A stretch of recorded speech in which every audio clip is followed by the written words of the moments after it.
The beautiful sandy beaches of the Caribbean Sea is why over 500,000 visitors flock to the stunning island of Martinique each year. Yet, this island in the Lesser Antilles offers much more.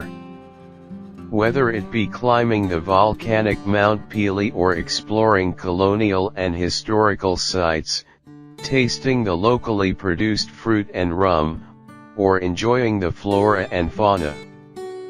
Martinique gets its nickname the Island of Flowers from the early Carib Indian inhabitants, due to its dense and colorful vegetation.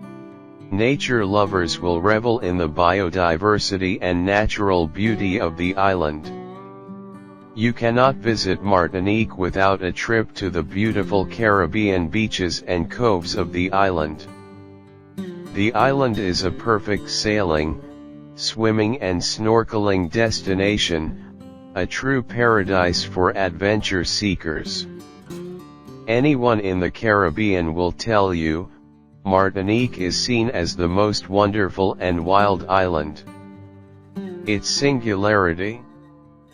It has several faces, black sands in the north, an Atlantic face with almost Breton spray, not to mention the volcanoes but also the Caribbean Sea with turquoise water in the south.